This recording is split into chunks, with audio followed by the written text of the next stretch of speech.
Welcome to another edition of Fourth and Pain, the only football and pro wrestling show to be hosted by an NFL player and the weight loss champion. With me, as always, Redskins defensive end Adam Carriker. You're listening to Fourth and Pain for life. Ooh, bringing it Because back. it's just too sweet. Wow. Okay. My voice can't get that high. Maybe you can do it better. No. Hollywood Hulk Carriker there. Former wrestling announcer, weight loss champion Chuck Carroll here. Be sure to give the show a follow at Fourth and Pain, where we will tweet out brand new content each and every weekday, 1 p.m. Eastern. Don't you dare miss it, because if you miss it, you miss a lot. Adam taking it home here with the family segment, and I always get excited about this because this gives us an opportunity to answer the listener questions, the fans, what drives Fourth and Pain. So we're going to get to a bunch of that. Also going to be bringing on your wife for the Pulse, and it was quite the eventful week out near the Carriker household in beautiful Ashburn, Virginia. But we start with a question today from Mark in Seattle, Washington. Tweeted us at Fourth and Pain. You're from kind of close to there. From Out of my neck of the woods, Kennewick, Washington, right in that area. So the question is, my man, and I ask that you hold the microphone just a little bit further away from your face. That's microphone technique 101. Is Hulk Hogan hurting TNA more than he's helping it? Yes and no. Hulk Hogan, I think he's the greatest wrestler of all time. That's debatable, but I don't think he's great at developing wrestlers. I don't think he's great with the storylines. That's why he actually wants Eric Bischoff to do it. He's helping them because he's still their biggest draw. Nobody gets a bigger reaction or better reaction every Thursday night on Impact than when Hulk Hogan comes out. But to me, that's a negative. Guys like Sting, guys like Hulk Hogan, they shouldn't be the biggest draw after they've been wrestling for 30 or 40 years. The fact that he is their biggest draw and their most excitable guy to watch, to me, that's the biggest negative for Impact Wrestling. UCLA coming to Lincoln this weekend. It's a big revenge game. So what is your prediction? Now, this comes from Dick in Los Angeles from our YouTube channel. I should say, if you're hearing this on 106.7 The Fan, we taped this ahead of time. So listen closely to Carriker's answer, then tweet him at AdamCarriker94 and give him grief. Thank you. Now your answer. Yes. This will be beforehand for our Wednesday online show. It'll be after the game on Sunday. So hold me accountable here. My prediction is another high-scoring game, much like last year. Last year was 36-30. UCLA scored 50, or Nebraska just scored 56 points. UCLA just scored in the 50s in their first game. I think it's going to be a high, excitable revenge game for the Huskers, back and forth. I'm going to go 35-31 with the Huskers pulling out the victory in the end over UCLA and getting a little bit of revenge on them Cali boys. Well, you know what? Here's my prediction, Adam. My prediction is it doesn't matter because Notre Dame would whip both of their asses. I'm just saying. We'll see. I'm just saying. From Jake in Broken Bow, Nebraska, from our Facebook page, facebook.com/Fourth and Pain. Be sure to be liking us. What do you think about Randy Orton's heel turn, Adam? At first, I didn't like it. I likened it to the Ryback heel turn when Ryback was over as a face, then they turned him heel, and it didn't work. And when Orton first turned heel, that's what I thought of. But the more I thought about it, the more I've watched this storyline unfold. Orton is a natural heel. I met him one time in Gold's Gym in St. Louis when I was playing for the Rams. He's not playing some character on Monday Night Raw. That's who he is. That's exactly how he acted when I met him. He's just a natural heel. He's just got that demeanor. Reminds me of an Attitude Era type wrestler, which is why he's one of my favorite wrestlers today. He fits the mode of a heel well. I think it was risky turning him from face to heel, but I like it now. I've changed my mind. I'm allowed to do that. A natural heel, and that's why you cried when he wouldn't give you his autograph. I slapped him upside his dude face. All right, you're listening to Fourth and Pain with Redskins defensive end Adam Carriker and me, the weight loss champion, Chuck Carroll.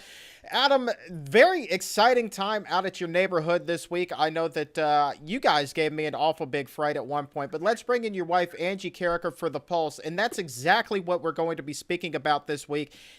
It was kind of akin to that movie, The Burbs, with Tom Hanks. That's how I see what happened in usually quiet Ashburn, Virginia, near the Carriker household. But with that, we welcome Angie to the show. Ange, how are you this week? Good. You know what? And let me just start by saying this. It is really good to hear your voice because I didn't know if I was going to hear it again at one point Friday morning. So let me just tell the little bit of a story here, Adam. And I texted both of you bright and early Friday because as I was sitting at my desk at 99.1 WNEW, part of my job is to cover hard news, and we got a report of a woman being struck by a car out in Ashburn. She had to be airlifted to the hospital. It was a whole huge mess. But then when I looked up on the map where this happened, it was virtually across the street from you guys. And so I texted to Adam and I didn't hear back for like 45 minutes. And then I texted Ange and then I didn't hear back for like another 5-10 minutes. And in between that time, like my heart stopped because I thought that you actually had gone out for a morning run, Ange.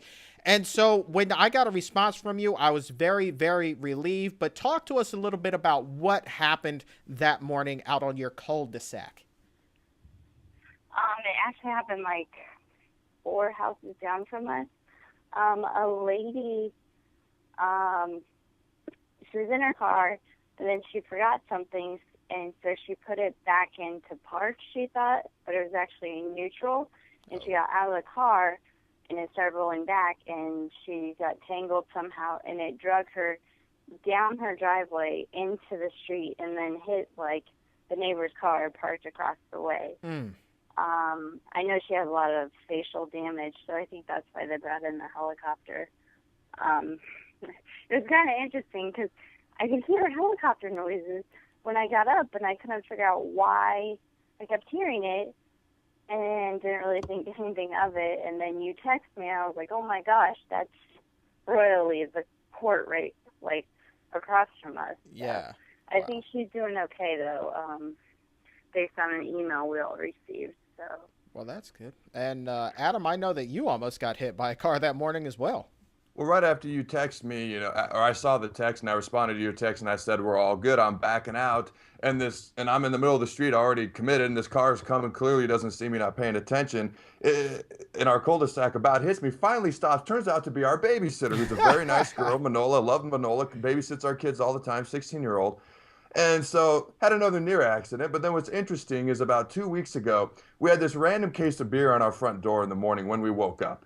And we asked our neighbor, who we assumed brought it over to us. They're like, yeah, it was from us. I'm like, well, what's this for? And they're like, well, did you not know what happened last night? And they're like, no. So about 2 weeks ago, I guess about 10 cop cars showed up. A bunch of people were arrested out on a front lawn. So what happened is I won't drop any names here, but one of our neighbor's parents was gone out of town. And the son had a party, and it got a little bit out of hand, and people were getting crazy, and people were getting arrested, and alcohol was everywhere on the front lawn. So they decided to share a case with us, but Angie and I had no idea. We slept through the whole thing. We're a bunch of old fogies now, and we had no idea. Way to be adults, Carrikers. Way to be adults. Man, It's that the brings back Carriker's hood, memories. man. Watch out around this hood. Dude, it so reminds me of the Burbs. The pizza dude is coming. All right. Well, here's to a less eventful week out there in Ashburn for you guys. And Angie, we will check in with you again next weekend. Thanks for your time. Thank you, sweetie. Thanks. All right. Angie Carriker, be sure to give her a follow on Twitter at Ange Carriker. Adam, time for a few more questions. So let's dive back into that old mailbag. Got 2 weight loss questions here. Running a little bit late, but we got time. My friend told me iceberg lettuce isn't good for you. It's green, though. What gives? This is from Emma via an iTunes subscriber from Cheverly, Maryland. She wants to know what gives with the iceberg lettuce. Emma, it's not so much that it's not good for you, it's that it's not bad for you. It's just neutral. Unlike a lot of other lettuces, iceberg just doesn't have those vitamins and nutrients that you need. It's literally all water. Water's not going to really hurt you, but there are better choices, other leafy greens, if you're looking to get those vitamins and minerals. All right, next question. This is from fourthofpain.com. Our Ask a Weight Loss section on there is from Stan in Bristol, Virginia. What is the difference between a simple and a complex carb? Stan, this is one that I've actually often wondered about myself. Simple carbs are, quite frankly, simple sugars, and scientifically that breaks down to 1 or 2 linked sugars together. So think about like candy or soda, and even some simpler foods like milk and fruit. Those are examples of simple carbs. Your more complex carbohydrates are 3 or more linked sugars, and that's your breads, your pastas, even some beans, and heavier starchier vegetables such as broccoli and corn. So there you go, my man. Simple versus complex carbohydrates. Adam, a final question goes to you, and what a doozy this is, from Anna in Chicago via the Ask an NFL Player question anything from fourthandpain.com. Oh boy. Will working on your pecs give me any sort of a natural breast lift? Boobies. She want a booby lift. Okay. So my initial reaction to this as a man, keep that in mind, as a man was you work on the muscles, naturally they're gonna lift up, they're gonna pull up, you're gonna get a natural breast lift. But I'm a man, what do I know? I think I know everything, yet I know nothing, kind of like Chuck when it comes to football and wrestling. So I asked my wife, Angie, who has a degree in exercise science. She flat out said, no, you're wrong. And as a woman and a former Gold's Gym trainer, I'm going to take her answer. So I thought it was yes, but the answer is actually no. Yeah, I'd highly doubt that anything swinging at the knees could do, yeah, whatever. Anyway, we are fresh out of time. I'm Chuck Carroll. Thank you so very much for believing in our weirdness. On behalf of the largest arms on the D-line, my lovely bride Angie Carriker and the weight loss champion, thank you for being a part of the Fourth and Pain family.